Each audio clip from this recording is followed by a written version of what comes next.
નરેન્દ્ર મોદી આજથી 3 દિવસ ગુજરાતની મુલાકાતે છે। આજે સાંજે તે જામનગર પહોંચ્યા અને એરફોર્સ સ્ટેશન પર વડાપ્રધાન નરેન્દ્ર મોદીનું આગમન થયું છે। વડાપ્રધાનના સ્વાગતમાં કેબિનેટ પ્રધાન રાઘવજી પટેલ, મુળુભાઈ બેરા, સાંસદ પૂનમબેન માડમ, ધારાસભ્યો તેમજ મેયર સહિતના મહાનુભાવો ઉપસ્થિત રહ્યા હતા।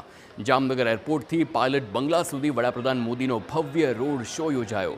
વડાપ્રધાનની એક ઝલક નિહાળવા મોટી સંખ્યામાં લોકો પણ ઉમટી પડ્યા તો રસ્તાની બંને તરફ લોકોની ભારે ભીડ એકઠી થઈ।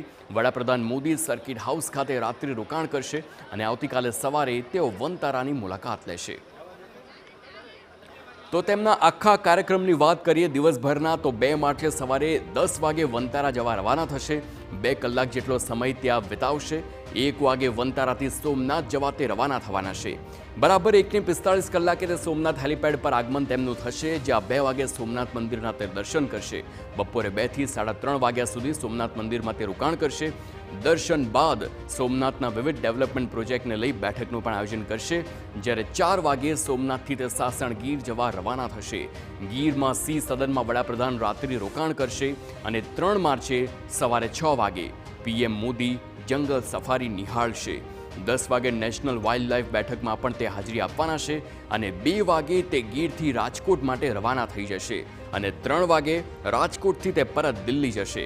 તો આખો તેમનો જે 1 તારીખથી લઈને 3 તારીખ સુધીનો કાર્યક્રમ છે, આ કાર્યક્રમમાં મહત્વની વાત એ છે કે 3 તારીખે નેશનલ વાઇલ્ડ લાઇફ ડે છે અને આ વાઇલ્ડ લાઇફ ડે પર તે વનતારા અને તેની સાથે જ ગીરમાં જંગલ સફારી પણ તે નિહાળવાના છે। આ સાથે જ એક બેઠકનું પણ આયોજન થશે, જેને લઈને દેશભરના વાઇલ્ડ લાઇફ અધિકારીઓ હાલ ગીરમાં પહોંચી ગયા છે, સાસણમાં પહોંચ્યા છે।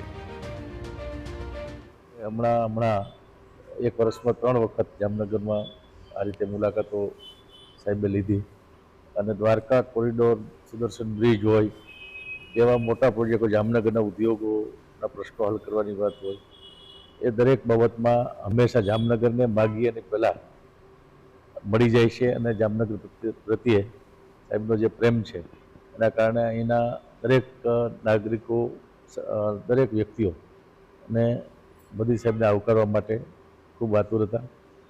2 દિવસનો સાહેબનો ગુજરાતમાં કાર્યક્રમ, તો આવતીકાલે વનતારાની વિઝિટ કરશે।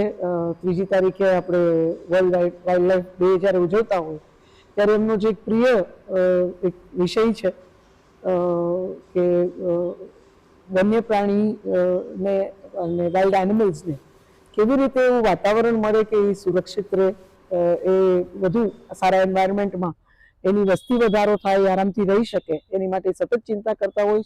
એ આપણો સાસણના સિંહોની વાત હોય કે વનતારા ખાતે રિહેબિલિટેટ CSR અંતર્ગત જે રિલાયન્સ ફાઉન્ડેશન કરે છે, એમનું રિહેબિલિટેશનનું આખું કામ એને પોતે પર્સનલી મોનિટર કરવા, કે એમાં વૃદ્ધ અથવા ઇન્જર્ડ અપંગ હાથી હોય, અન્ય બધા વન્ય પ્રાણીઓ હોય, એનું પોતે મોનિટર કરવા માટે